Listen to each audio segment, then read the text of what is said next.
15 दिसंबर के लिए हमारे पास 2 एडिटोरियल हैं। दूसरा एडिटोरियल है इन्फ्लेशन को लेकर, यानी महंगाई को लेकर, और पहला एडिटोरियल है स्टबल बर्निंग को लेकर। संसद में एक बयान में पर्यावरण मंत्रालय की तरफ से बताया गया है कि पंजाब और हरियाणा में 2022 की तुलना में 2025 में सामूहिक रूप से आग की घटनाओं में 90% तक की कमी आई है। मतलब मंत्रालय कह रहा है कि स्टबल बर्निंग की घटनाओं में 90% तक की कमी आई है। ये मंत्रालय की तरफ से दावा किया गया है, वो भी संसद में। सीधी सी बात है, जब पराली जलती है तो पराली से धुआं निकलता है, धुआं पर्यावरण में जाता है और हवा में कई सारे पॉल्यूटेंट्स मिल जाते हैं, जैसे कि PM10, PM2.5, volatile organic carbons, carbon monoxide, methane, carbon dioxide और नाइट्रोजन के ऑक्साइड से ऐसे कई सारे पॉल्यूटेंट्स हवा में मिल जाते हैं, जो कि हमारे लिए बहुत ज़्यादा खतरनाक है। ये सारे पॉल्यूटेंट्स हवा में स्मोक जनरेट करते हैं और कई बीमारियां पैदा करते हैं, जैसे दमा, COPD, ब्रोंकाइटिस और फेफड़ों की बीमारियां। पॉल्यूशन के दौरान कई जो संवेदनशील बीमारियां हैं, मतलब बच्चों को और या बूढ़ों को, जैसे कि फेफड़ों की बीमारियां हैं या सांस की बीमारी जिन्हें हैं, या फिर कैंसर जैसे रोग हैं, इन्हें काफ़ी ज़्यादा तकलीफ हो जाती है। पराली को जलाना एक तरफ हमारे स्वास्थ्य को डैमेज कर रहा है, हमारी हेल्थ को डैमेज कर रहा है, दूसरी तरफ पृथ्वी की हेल्थ को भी डैमेज कर रहा है, क्योंकि स्टेबल बर्निंग ग्लोबल वार्मिंग को कंट्रीब्यूट करता है। और इन सब के साथ जब भी पराली जलाई जाती है तो पराली जलाए जाने से मिट्टी की उर्वरक क्षमता कम होती है, मिट्टी हार्ड होती है और मिट्टी की फर्टिलिटी कम होती है। तो इससे एक तो मिट्टी के स्वास्थ्य को खतरा है, दूसरा हमारे स्वास्थ्य को खतरा है, तीसरा पृथ्वी के स्वास्थ्य को खतरा है। तो स्टबल बर्निंग एक बहुत ही ज़्यादा ज्वलंत मुद्दा है और इसको लेकर हम देखते हैं कि हर साल सर्दियों में अक्टूबर, नवंबर, दिसंबर में काफ़ी ज़्यादा चर्चा होती है। और इसको ये जो अक्टूबर, नवंबर में दिल्ली के प्रदूषण से भी जोड़कर देखा जाता है और इसका समाधान करना बहुत ज़्यादा ज़रूरी है। लेकिन हमें कुछ बातों को यहाँ पर समझना पड़ेगा। सबसे पहली बात तो ये कि जब भी पराली जलाई जाती है तो उसका सबसे बड़ा नुकसान और सबसे पहले नुकसान उन किसानों को होता है जो पराली को जला रहे होते हैं। खेतों में खड़े होकर जो पराली जला रहे होते हैं, इन किसानों को सबसे बड़ा नुकसान होता है। इसके बाद इनके गाँव को नुकसान होता है, इनके खुद के परिवारों को नुकसान होता है, इनके बच्चों माँ बाप को नुकसान होता है।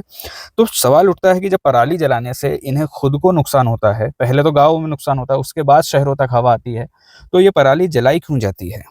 तो इसका सीधा सा जवाब है कि ये जो समय है अक्टूबर और नवंबर का, तो इस दौरान खरीफ की फसल पककर तैयार हो जाती है। मतलब जो फसल बारिश के आने पर बोई थी, वो फसल यहाँ तक आते-आते बारिश के ख़त्म होते-होते पककर तैयार हो जाती है। उसे काटना होता है और दूसरी फसल बोनी होती है, यानी रबी की फसल की बुआई करनी होती है। अब ये जो रबी की फसल की बुआई और खरीफ की फसल की कटाई के बीच में छोटा-सा समय मिल पाता है। इसमें पुरानी फसल काटनी है, नई फसल बोनी है, बीच में खेत तैयार करना है और जब खेत तैयार करने जाते हैं तो जो पुरानी फसल के अवशेष होते हैं वो खेत पर ही छूट जाते हैं, क्योंकि फसल काट ली जाती है, अवशेष खेतों पर ही छूट जाते हैं। तो उन्हें साफ करने के लिए हमारे पास कुल मिलाकर 4 तरीके हैं। पहला तरीका है बायोडिकम्पोज़र का। बायोडिकम्पोज़र अगर आप खेत में छींट देते हैं, मतलब फसल जो अवशेष बचा है खेतों में अगर उस पर छींट देते हैं, तो फसल लगभग 20 से 25 दिनों में जो फसल के अवशेष हैं वो सड़ जाते हैं। अब बायोडिकम्पोज़र तरीका अच्छा है, इससे पर्यावरण को नुकसान नहीं होता। ऊपर से जो पराली है, जो फसल का अवशेष है, उससे खाद बन जाती है और मिट्टी की उर्वरक क्षमता बढ़ती है। लेकिन इसमें बहुत ज़्यादा समय लगता है और ये जो समय है वही किसान के पास नहीं होता है, क्योंकि सही समय पर रबी की फसल की बुआई करनी होती है। दूसरा तरीका है कि मशीनों के माध्यम से इस पूरी पराली को मिट्टी में छोटे-छोटे टुकड़े करके मिला दिया जाता है। लेकिन इसके लिए मशीनें चाहिए होती है, इसके लिए ट्रैक्टर चाहिए होता है, इसके लिए डीज़ल लगता है और पूरी प्रक्रिया बहुत ज़्यादा खर्चीली हो जाती है और किसान के पास इतना पैसा नहीं होता कि इतना खर्चा उठा सके। यदि खर्चा उठा भी लेते हैं तो इससे उनकी लागत बढ़ जाती है और उनका फ़ायदा कम हो जाता है। तीसरा तरीका है कि पराली को हटाए बिना यहाँ पर बुआई की जा सकती है। ऐसी कुछ मशीनें आती हैं जिनका उपयोग करके पराली को हटाए बिना बुआई की जा सकती है। लेकिन जैसे हमने बात की, महँगी मशीनें आती हैं, किसानों के पास इतना पैसा नहीं है कि वे इतनी महँगी मशीनें खरीद सकें। चौथा तरीका है और सबसे आसान तरीका है कि पराली को जला दिया जाए, आग लगा दी जाए। खेत तुरंत साफ हो जाता है, फसल अवशेष खत्म हो जाते हैं और खेत अगली बुआई के लिए तैयार हो जाते हैं। तो किसान अधिकतर यही तरीका अपनाते हैं, पराली में आग लगा देते हैं। लेकिन पराली में आग लगाने से सबसे पहले तो मिट्टी को नुकसान होता है, उन किसानों को नुकसान होता है, गाँवों को नुकसान होता है और फिर शहरों तक आकर शहरों की हवा को प्रदूषित करती है। अब इस समस्या के समाधान के लिए केंद्र सरकार और राज्य सरकारें कैरेट एंड स्टिक यानी दंड और प्रोत्साहन की नीति अपना रही है। अब इसमें क्या होता है कि एक तरफ प्रोत्साहन भी दिया जाता है, दूसरी तरफ दंड भी दिया जाता है। हो क्या रहा है, किसानों पर जुर्माना लगाया जा रहा है एक तरफ, और दूसरी तरफ पराली को खत्म करने के लिए, पराली की समस्या का समाधान करने के लिए जो भी हमारे पास विकल्प उपलब्ध हैं उनमें सरकार इन्वेस्ट कर रही है, उन्हें प्रोत्साहन देने की कोशिश कर रही है, सब्सिडी दे रही है, उनका प्रचार कर रही है। जैसे मशीनों पर सब्सिडी दी जा रही है, कम समय वाली फसलों की किस्मों की तैयारी की जा रही है, मतलब कम समय में पक जाने वाली फसलों को विकसित किया जा रहा है। बायो डिकम्पोजर को प्रमोट किया जा रहा है, बायोमास ऊर्जा के लिए भी पराली का उपयोग किया जा रहा है, थर्मल पावर प्लांट्स में को फायरिंग के लिए इसको प्रमोट किया जा रहा है, 2G इथेनॉल के लिए पराली यूज़ हो सकती है, और कंप्रेस्ड बायोगैस के लिए इसका इस्तेमाल किया जा सकता है, पैकेजिंग सामग्री बनाने के लिए पराली का इस्तेमाल किया जा सकता है, जैविक खाद बनाने के लिए किया जा सकता है, पेलेटाइजेशन किया जा सकता है ताकि इसे छोटे-छोटे टुकड़ों में बनाकर, छोटे-छोटे टुकड़े बनाकर जलाने के लिए यूज़ बाद में हो सकता है, और बायोचार के लिए इसका उत्पादन किया जा सकता है जो कि खेतों में उर्वरक के रूप में काम आता है। अब इन सारे समाधानों में, इन सभी विकल्पों में सरकार इन्वेस्ट करने की कोशिश कर रही है, सरकार प्रोत्साहन देने की कोशिश कर रही है, सब्सिडी देने की कोशिश कर रही है, प्रचार करने की कोशिश कर रही है, और दूसरी तरफ किसानों के ऊपर जुर्माना लगाया जा रहा है ताकि किसान भी इन विकल्पों को अपनाने की कोशिश करें और पराली की समस्या का समाधान हो सके। हालांकि अभी भी पूरी समस्या का समाधान नहीं हो पाया है। जब भी दिल्ली में प्रदूषण होता है, पराली की बात उठकर सामने आ जाती है, किसानों पर ब्लेम किया जाता है। हालांकि किसान भी मजबूर हैं, लेकिन किसान और सरकारों को मिलकर इस समस्या का समाधान निकालना चाहिए। यह हम सभी के लिए नुकसानदेह है। ऊपर से पराली एक बहुत ज़्यादा अच्छा हमारे लिए रिसोर्स है, इनकम का रिसोर्स भी हो सकता है, एनर्जी का रिसोर्स भी हो सकता है, तो उसका उपयोग किया जाना चाहिए। उसमें जो भी संभावना है, उन संभावनाओं को कैश किया जाना बहुत ज़्यादा ज़रूरी है।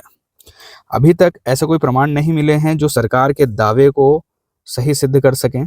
मतलब सरकार एक तरफ दावा कर रही है कि 90% तक पराली जलाने की घटनाओं में कमी आई है, लेकिन समझने वाली बात यह है कि हमारे पास अभी तक कोई इसके पुख्ता सबूत नहीं है, कोई ऐसा अध्ययन नहीं हुआ है, कोई स्टडी नहीं हुई है जो यह बता सके कि इसमें कमी आई है या नहीं आई है। इसके लिए मास स्पेक्ट्रोग्राफ के माध्यम से यदि अध्ययन किया जाता है तो हवा में पता चलेगा कि कौन-कौन से पॉल्यूटेंट्स हैं, कौन-कौन से हवा में चीज़ें मिली हुई है, कौन-कौन से एलिमेंट्स हैं जो हवा को प्रदूषित कर रहे हैं। यदि हवा में वे वाले पॉल्यूटेंट्स ज़्यादा होते हैं जो पराली जलाए जाने से निकलते हैं, तो हम इसका सीधा तौर पर जोड़ सकते हैं पराली के साथ प्रदूषण की समस्या को, और इसका समाधान निकालने की कोशिश वैसे तो चल ही रही है, लेकिन और भी ज़्यादा स्पेसिफिक तरीके से की जा सकती है।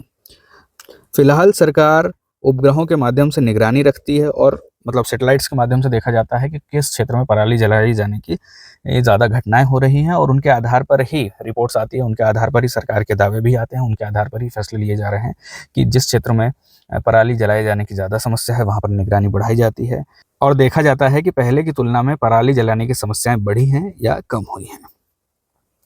2020 से लेकर 2025 के बीच में जैसा कि दावा किया जा रहा है, पराली जलाने की घटनाओं में कमी आई है। अब सरकार पंजाब हरियाणा में जो कमियां हैं उसका श्रेय भी ले रही है, लेकिन जैसे हमने बात की, मतलब पुख्ता सबूत नहीं है, पुख्ता आंकड़े नहीं है, कोई स्पेसिफिक अध्ययन नहीं हुआ है। लेकिन किसका उपयोग कर रही है सरकार? उपग्रह यानी सैटेलाइट्स से ली गई तस्वीरों का उपयोग कर रही है।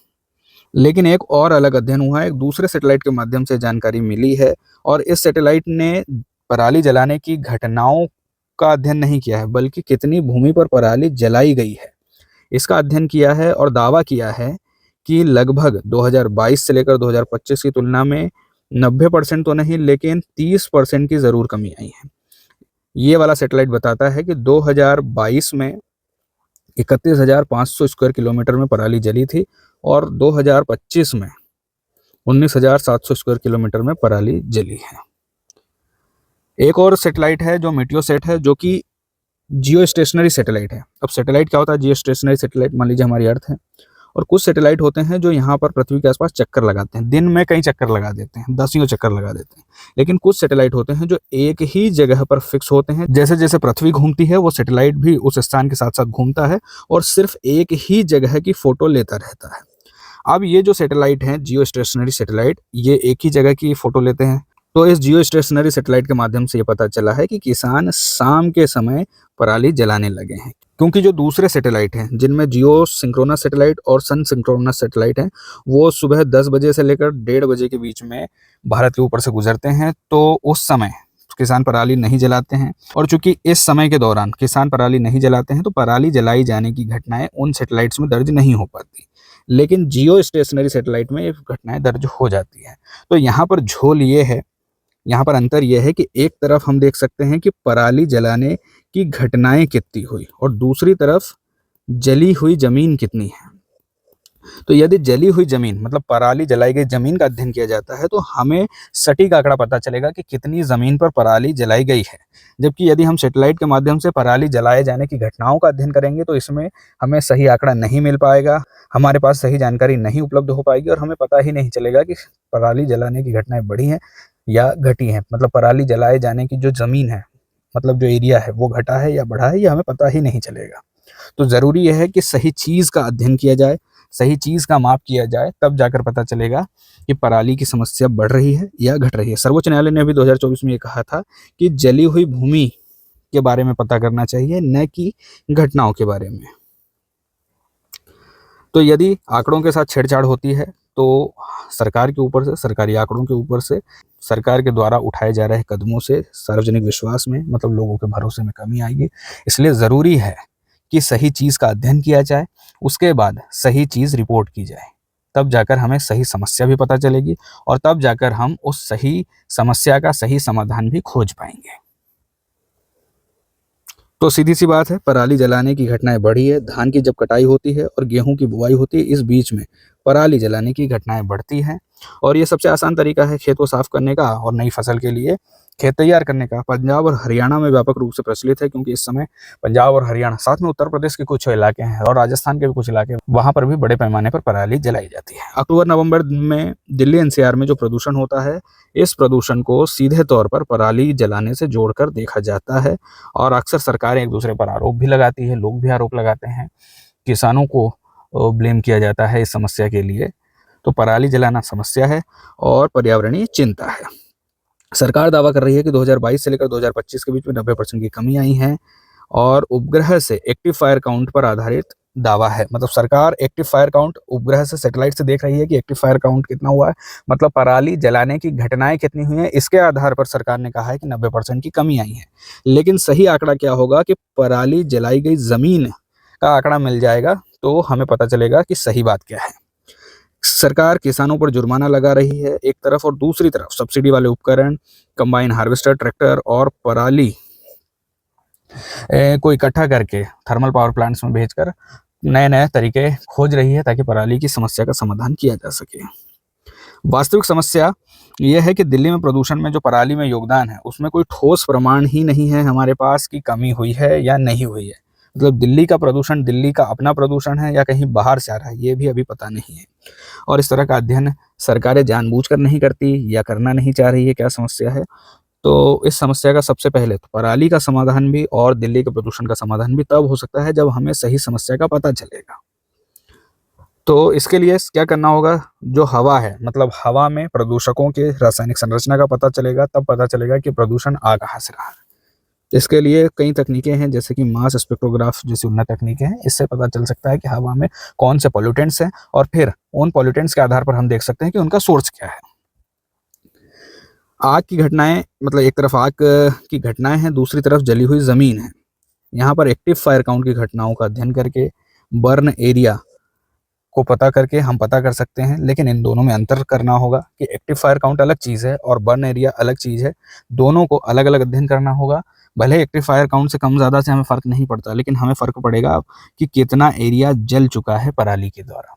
तो पराली से जले हुए एरिया में कमी करनी है। एक्टिव घटनाओं में भी कमी करनी है, लेकिन सही आंकड़ा कब मिलेगा, जब हम एरिया का पता करेंगे। एक शोध में पता चला है कि 2022 में जहां पर 31,500 स्क्वायर किलोमीटर की पराली जल रही थी, 2025 में 19,700 स्क्वायर किलोमीटर की पराली अब जल रही है और कुल कमी हुई है लगभग 30% की। एक सैटेलाइट के माध्यम से पता चला है, जो कि जियो स्टेशनरी सैटेलाइट है। यहाँ पर पता चला है कि किसान शाम को पराली जला रहे हैं, जबकि कुछ सैटेलाइट हैं जो दिन के समय भारत के ऊपर से गुजरते हैं। और चूंकि भारत के ऊपर से दिन में गुजर रहे हैं और दिन में किसान पराली नहीं जलाते, इसलिए एक्टिव फायर काउंट कम हो सकता है। हालांकि बर्न्ट एरिया का अभी तक पता नहीं है। सुप्रीम कोर्ट ने भी कहा है कि 2024 में कहा था कि हमें जली हुई पराली जलाए गए एरिया का पता करना चाहिए और सही आंकड़ा निकालना चाहिए।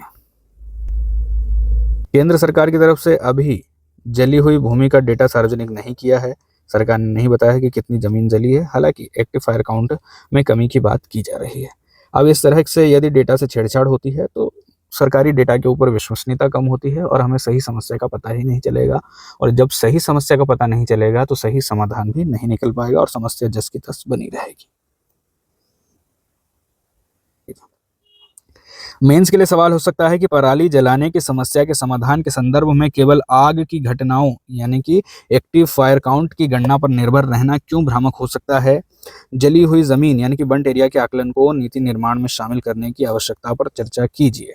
सवाल कहता है कि हमें आग की घटनाओं पर नहीं बल्कि जली हुई जमीन के आंकड़े पर निर्भर होना है, ताकि यह सही से पता चल सके कि समस्या कहाँ है, कितनी है और इसका समाधान क्या हो सकता है। जो सारी चर्चा हमने की है वही इस सवाल के जवाब में हमें लिखना है। पहला सवाल है, पराली जलाने के आकलन के संदर्भ में एक्टिव फायर काउंट के बारे में निम्नलिखित कथनों पर विचार कीजिए। पहला स्टेटमेंट है कि यह उपग्रहों द्वारा दर्ज की गई आग की घटनाओं की संख्या को दर्शाता है। तो एक्टिव फायर काउंट में हम यही देखते हैं कि सैटेलाइट के माध्यम से कितनी आग की घटनाओं की गणना की गई है। और दूसरा स्टेटमेंट है कि यह वास्तव में जली हुई भूमि के कुल क्षेत्र को मापता है। तो जली हुई भूमि के कुल क्षेत्र को एक्टिव फायर काउंट नहीं मापता है। सिर्फ पहला स्टेटमेंट सही है। दूसरा सवाल, जली हुई भूमि के आकलन के संदर्भ में निम्नलिखित कथनों पर विचार कीजिए। पहला स्टेटमेंट, यह पराली जलाने से प्रभावित वास्तविक क्षेत्रफल को दर्शाता है। तो बर्न्ट एरिया वास्तविक क्षेत्रफल होता है जहां पर पराली जलाई गई है। तो पहला कथन सही है।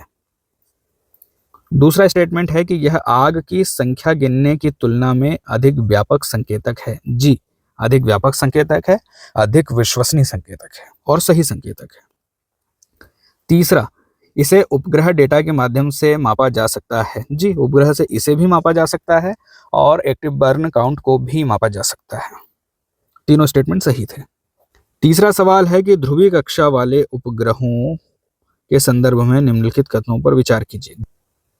ध्रुवीय कक्षा वाले उपग्रह कौन से होते हैं? जैसे ये पृथ्वी है, ये नदन पोल है, ये सदन पोल है, और जो सैटेलाइट यहाँ से इस तरह से गुजरते हैं, मतलब उत्तरी ध्रुव से दक्षिणी ध्रुव की ओर या दक्षिण ध्रुव से उत्तरी ध्रुव की ओर इस तरह से घूमते हैं, उन्हें ध्रुवीय कक्षा वाले उपग्रह कहते हैं। अब जब ये सैटेलाइट यहाँ से चलना शुरू करेगा, मान लीजिए यहाँ पर भारत है, तो यहाँ से एक कुछ समय के लिए ही गुजरेगा और फिर बाकी समय भारत को नहीं देखेगा, भारत का आकलन नहीं करेगा। इसके लिए यहाँ पर यह सवाल पूछा जा रहा है कि ये पृथ्वी के एक ही क्षेत्र पर निरंतर अवलोकन करते हैं। जी नहीं, पृथ्वी का निरंतर अवलोकन करते हैं, लेकिन पृथ्वी के एक ही क्षेत्र का अवलोकन नहीं करते हैं। मतलब पृथ्वी के ऊपर से गुजरते रहते हैं, पृथ्वी के कई चक्कर लगा लेते हैं दिन भर में, तो एक जगह पर टिक कर ये नहीं रहते।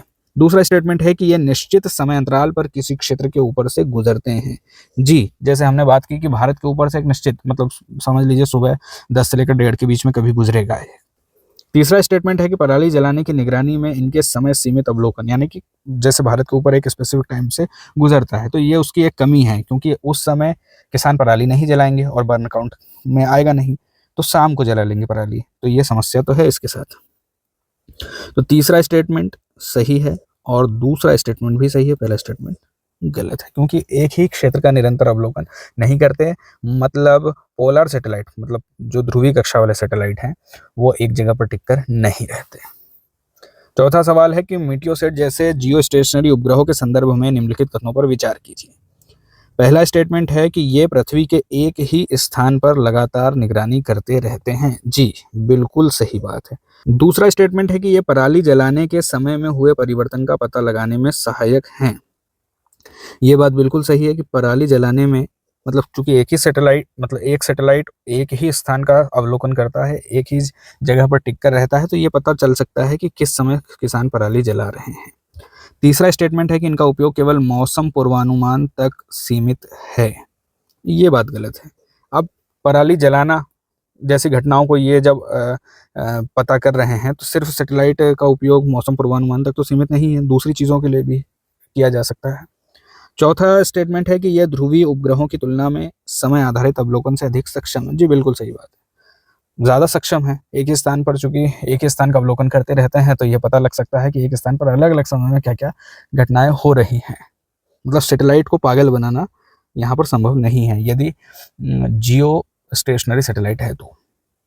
5वां सवाल है कि पराली जलाने से निपटने हेतु अपनाई गई सरकारी रणनीति के संदर्भ में निम्नलिखित कदमों पर चर्चा कीजिए।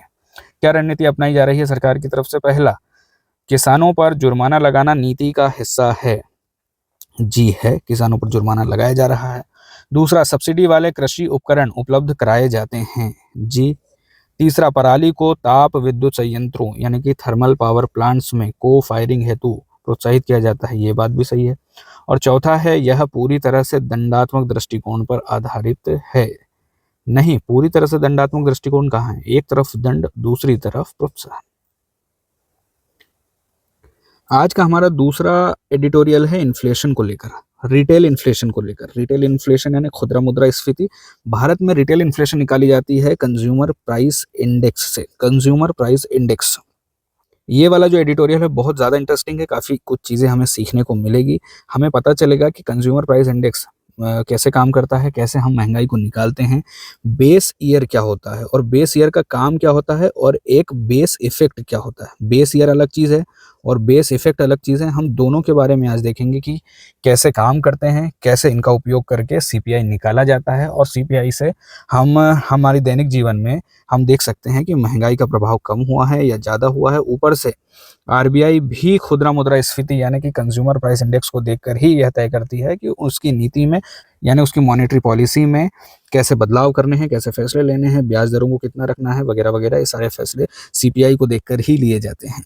तो सबसे पहले हम तो ये देख लेते हैं, एडिटोरियल बाद में पढ़ लेंगे। पहले ये देखते हैं कि ये कंज्यूमर प्राइस इंडेक्स काम कैसे करता है, भारत में महंगाई कैसे निकाली जाती है, ये सारी चीज़ें हम पहले देख लेते हैं। तो सबसे पहले हम समझते हैं कि हमारे दैनिक जीवन में कुछ चीज़ों की ज़रूरत हमें डेली पड़ती है। रोज़मर्रा के जीवन में काफ़ी ज़्यादा इंपॉर्टेंट चीज़ होती है, जैसे कि आटा, चावल, दूध, सब्जी, दाल, तेल, ईंधन, कपड़े। ये सारी चीज़ें हमारे दैनिक जीवन में काफ़ी ज़्यादा इंपॉर्टेंट है। तो सरकार ने क्या किया है कि इन सभी चीज़ों की एक लिस्ट बना ली, उनकी सबकी कीमतें जोड़ ली और जोड़कर एक सम निकाल लिया। मान लीजिए ये 10,000 रुपये, 10,000 रुपये आया नहीं है, लेकिन हम मान लेते हैं कि 10,000 रुपये आया है। अब 10,000 रुपये आया, ठीक है, उसे इन्होंने कहा कि ये 100 इंडेक्स है ना, 100 इंडेक्स है। अब यहाँ से यदि महंगाई बढ़ेगी, 10,000 से ज़्यादा होगी, तो मान लीजिए ये 110 हो जाता है, तो हम कहेंगे कि 10% महंगाई बढ़ गई। अगर इन चीज़ों की कीमतें कम होगी, 9,000 होगी, तो ये 90 हो जाएगा, हम कहेंगे महंगाई कम होगी। तो सरकार ने क्या किया है, इन सभी चीज़ों की कीमतों को जोड़ लिया है, जोड़कर एक टोटल अमाउंट निकाल लिया है, और उस टोटल अमाउंट से कंपेयर करके हर साल महंगाई को कैलकुलेट किया जाता है। सवाल उठता है कि कौन से साल की कीमतें जुड़ी हैं, तो सीधी सी बात है, कोई सा प्रीवियस ईयर होना चाहिए, जो पिछला साल है वही होना चाहिए। तो ऐसा साल होना चाहिए जिस साल में सारी चीज़ें, लगभग सभी चीज़ें नॉर्मल थी, कोई बाहरी प्रभाव नहीं था, आंतरिक प्रभाव नहीं था। ऐसा नहीं हो कि महंगाई किसी प्रभाव के कारण बहुत ज़्यादा थी उस साल, या फिर बहुत बड़े पैमाने पर कोई नेचुरल डिज़ास्टर आया हो उसके कारण महंगाई ज़्यादा थी, या मंदी थी उसके कारण महंगाई बहुत कम थी। एक ऐसा साल चुना जाता है जिसमें सारी चीज़ें सामान्य चल रही थी।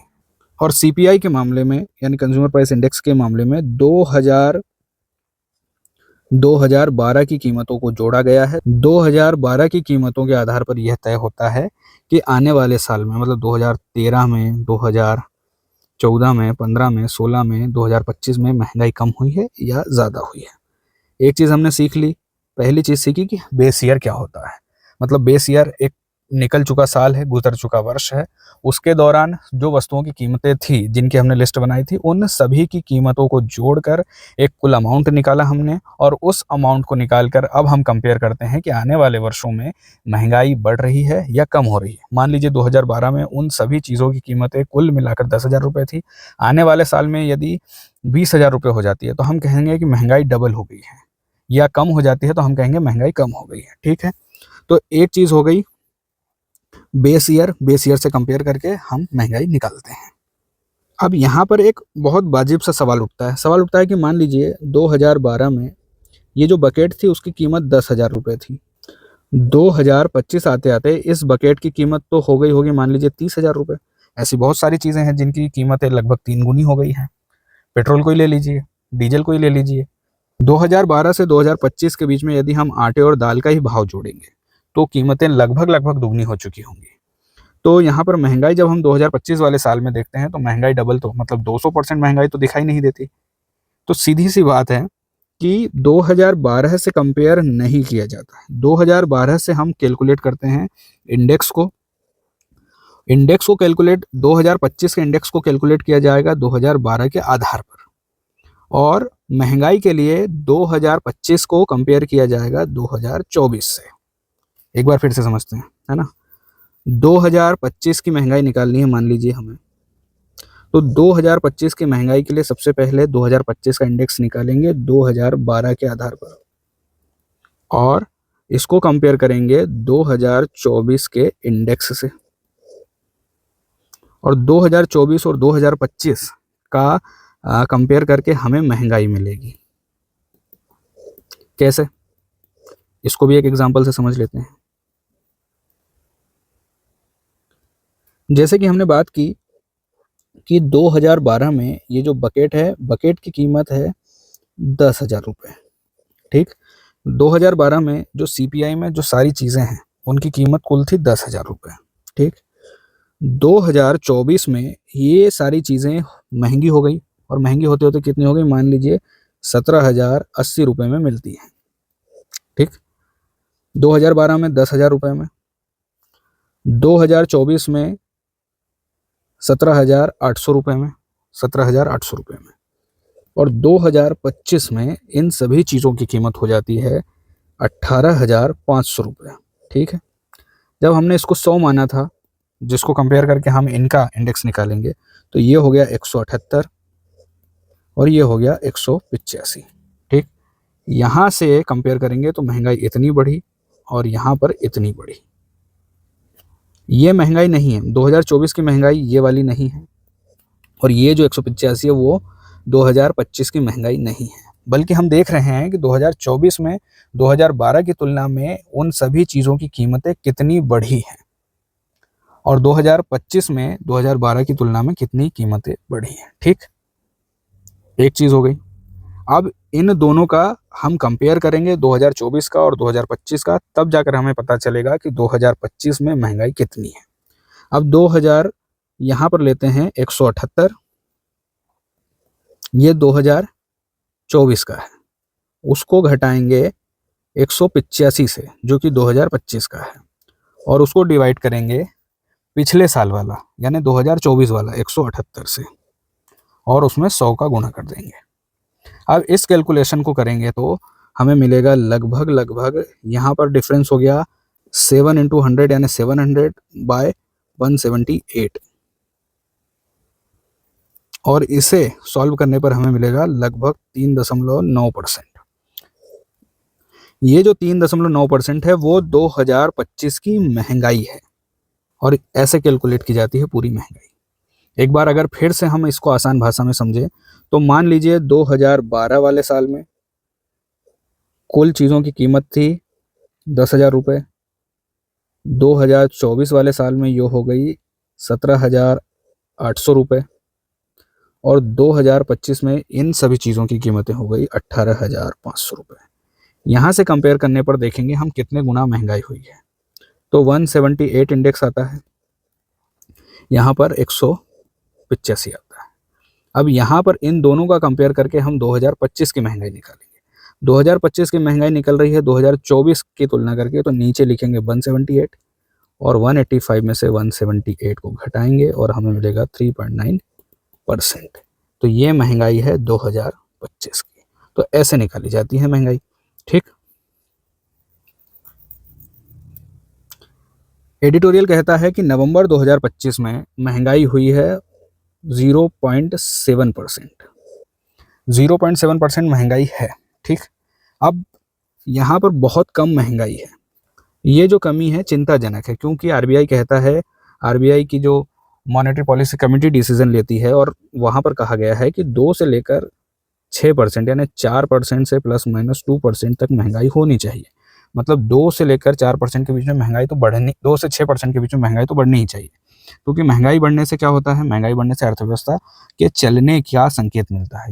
और यदि अर्थव्यवस्था में मंदी है तो ये भारतीय अर्थव्यवस्था के लिए या दुनिया की किसी भी अर्थव्यवस्था के लिए चिंता की बात है।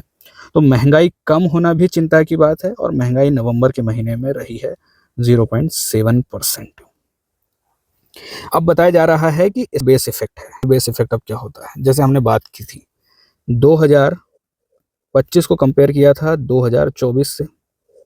2025 को 2024 से जब हमने कंपेयर किया तो मान लेते हैं सिर्फ एग्जांपल के लिए, यहाँ पर महंगाई 6% थी और यहाँ पर महंगाई 7%, मतलब 2012 की तुलना में मान लेते हैं।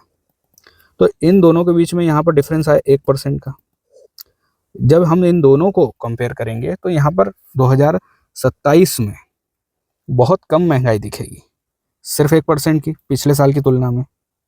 लेकिन सही बात क्या है कि चूंकि यहाँ पर महंगाई ज़्यादा थी, यहाँ पर भी महंगाई ज़्यादा है, लेकिन जब दोनों का कंपेयर करते हैं तो इनका डिफरेंस बहुत कम आता है। और जब डिफरेंस कम आता है तो इसे कहेंगे बेस इफेक्ट। मतलब ज़्यादा होने पर भी बेस इफेक्ट होता है या फिर कम होने पर भी हो सकता है। जैसे मान लीजिए 2024 में महंगाई थी सिर्फ 1% और यहाँ पर महंगाई हो गई 5%। तो ये जो बड़ा डिफरेंस है, यहाँ पर महंगाई बढ़ी हुई दिखेगी और छोटे वाले डिफरेंस में महंगाई कम दिखेगी कि महंगाई कम हुई है। तो इसे कहेंगे बेस इफेक्ट। और इस बेस इफेक्ट के कारण महंगाई के आंकड़े में थोड़ा सा डिस्टॉर्शन हो सकता है, सही जानकारी हमें शायद न मिल पाए, लेकिन सही बात यह है कि स्टैटिस्टिकल बेस इफेक्ट महंगाई के आंकड़ों को प्रभावित करता है। जैसे हमने बात की कि अक्टूबर और नवंबर 2024 में महंगाई ज़्यादा थी। अक्टूबर में थी लगभग 6.2% और नवंबर में थी 5.5%। अब इनसे कंपेयर करेंगे तो 6.2% से ज़्यादा महंगाई होगी, तब जाकर हमें पता चलेगा कि महंगाई है 2025 में। और नवंबर से नवंबर जब कंपेयर होगा तो 5.5% से ज़्यादा महंगाई होगी अगर नवंबर 2025 में, तब हमें पता चलेगा कि महंगाई हुई है। अगर मान लीजिए हमें चाहिए 2% की महंगाई नवंबर 2025 में, तो नवंबर 2024 की जो महंगाई है मतलब 5.5%, उससे कम से कम 2% तो ज़्यादा होनी चाहिए। लेकिन अगर महंगाई 5.5 से 6% है तो आधा % महंगाई दिखेगी, लेकिन वैसे महंगाई है, लेकिन आंकड़ों में महंगाई नहीं दिखाई देगी। इसे हम कहते हैं बेस इफेक्ट। और इस बेस इफेक्ट का महंगाई के आंकड़ों पर असर पड़ता है। दूसरी बात क्या है कि जो हमारा सीपीआई है, कंज्यूमर प्राइस इंडेक्स है, उपभोक्ता मूल्य सूचकांक है, उसमें 46% वेटेज है खाद्य और पेय पदार्थ का। और ये जो खाने पीने की चीज़ें हैं, यदि उनकी कीमतों में कमी होती है या वृद्धि होती है तो इसका असर पूरे सीपीआई के आंकड़ों पर पड़ता है। सिर्फ एक सेक्शन यानी कि ये जो खाद्य और पेय पदार्थ वाला सेक्शन है, 46% जिसका भार है, वो पूरे आंकड़े को बढ़ा भी सकता है, वो पूरे आंकड़े को गिरा भी सकता है। तो इसका भी प्रभाव महंगाई के ऊपर दिखाई देता है। ये दो चिंताएं जताई गई थी। इस एडिटोरियल में बताया गया था कि बेस इफेक्ट के कारण भी ऐसा हो सकता है और एक ही चीज़ का जो बहुत ज़्यादा भार है पूरे इंडेक्स में, उसके कारण भी महंगाई के आंकड़े में कमी या वृद्धि दिखाई दे सकती है। मान लीजिए बाकी सभी चीज़ों में कमी हुई है, मतलब बाकी सभी चीज़ों की कीमतों में कमी हुई है, सिर्फ खाद्य और पेय पदार्थों की कीमतों में वृद्धि हुई है। सिर्फ एक चीज़ की कीमतें बढ़ी हैं, बाकी सभी चीज़ों की कीमतें घटी हैं। तो इसका प्रभाव भी दिखाई दे सकता है और ये जानकारी सही नहीं मिलेगी, हमें सही बात पता नहीं चल पाएगी कि महंगाई कितनी है और कहाँ पर है। सरकार से उम्मीद की जा रही है कि 2024 को अब बेस ईयर घोषित कर देना चाहिए ताकि आगे महंगाई का सही कैलकुलेशन हो सके। पहला सवाल है कि नवंबर 2025 की खुदरा मुद्रास्फीति के संदर्भ में निम्नलिखित कथनों पर विचार कीजिए। पहला स्टेटमेंट है कि अब तक दर्ज की गई सबसे कम मुद्रास्फीति थी। नहीं, अब तक दर्ज की गई सबसे कम मुद्रास्फीति नहीं थी, इससे भी कम मुद्रास्फीति शायद अक्टूबर 2025 में दर्ज की गई थी। अभी नवंबर 2030 का आंकड़ा है, तो दूसरी सबसे कम महंगाई है। दूसरा स्टेटमेंट है कि यह मुख्य रूप से सांख्यिकीय आधार प्रभाव यानी स्टैटिस्टिकल बेस इफेक्ट के कारण कम दिखाई दी। जी हाँ, चूंकि पिछले साल के इसी महीने में महंगाई काफ़ी ज़्यादा बढ़ी हुई थी, तो उसकी तुलना में यहाँ पर भी महंगाई वैसे तो बढ़ी है, लेकिन उसकी तुलना में कम अंतर दिख रहा है। दूसरा सवाल है कि स्टैटिस्टिकल बेस इफेक्ट के संदर्भ में निम्नलिखित कथनों पर विचार कीजिए। पहला स्टेटमेंट है कि यह वर्तमान वर्ष की मुद्रास्फीति दर की तुलना पिछले वर्ष के उच्च या निम्न स्तर से करता है। जी बिल्कुल सही बात है। ये जो बेस इफेक्ट है वो पिछले साल के आंकड़ों से तुलना करता है, तो ये बात बिल्कुल सही है। दूसरा स्टेटमेंट है कि उच्च आधार वर्ष होने पर मतलब पिछले साल की बढ़ी हुई महंगाई होने पर वर्तमान मुद्रास्फीति कृत्रिम रूप से कम दिखाई दे सकती है। जी बिल्कुल सही बात है। जैसे हमने देखा था, मान लीजिए पिछले साल 6% महंगाई थी, इस साल 7% महंगाई हो गई। महंगाई दोनों साल में है, लेकिन पिछले साल की तुलना में इस साल महंगाई है मात्र 1%। मतलब 1% तो नहीं, लेकिन समझने के लिए समझ लेते हैं। तो यहाँ पर बहुत कम महंगाई दिख रही है, लेकिन बहुत ज़्यादा महंगाई है। तो पहला स्टेटमेंट सही है, दूसरा स्टेटमेंट भी सही है। तीसरा क्या है? तीसरा स्टेटमेंट है कि यह प्रभाव स्थायी रूप से मुद्रास्फीति को कम बनाए रखता है। नहीं, स्थायी रूप से नहीं बनाए रखता, महीने दर महीने वैसे चेंज होता रहेगा। तीसरा सवाल है कि भारत में वर्तमान उपभोक्ता मूल्य सूचकांक के संदर्भ में निम्नलिखित कथनों पर विचार कीजिए। उपभोक्ता मूल्य सूचकांक, कंज्यूमर प्राइस इंडेक्स के बारे में सवाल है। पहला स्टेटमेंट है कि खाद्य और पेय पदार्थों का भारांक लगभग 46% है। हाँ, 46% तो है। दूसरा स्टेटमेंट है कि खाद्य कीमतों में बदलाव का समग्र मुद्रास्फीति पर अपेक्षाकृत कम प्रभाव पड़ता है। कंज्यूमर प्राइस इंडेक्स पर खाद्य कीमतों का काफ़ी ज़्यादा प्रभाव पड़ता है, कम प्रभाव नहीं पड़ता, इसलिए दूसरा स्टेटमेंट गलत है। और तीसरा स्टेटमेंट है कि नवंबर 2025 में खाद्य कीमतों में गिरावट ने समग्र सीपीआई को नीचे खींचा है। जी बिल्कुल सही बात। चौथा सवाल, कंज्यूमर प्राइस इंडेक्स की नई श्रृंखला जो अब प्रस्तावित है, मतलब बेस ईयर बदलने की जो बात हो रही है, उसके संदर्भ में निम्नलिखित कथनों पर विचार कीजिए। पहला स्टेटमेंट है कि इसका आधार वर्ष 2012 से बदलकर 2024 में कर दिया जाएगा। जी बिल्कुल सही बात है।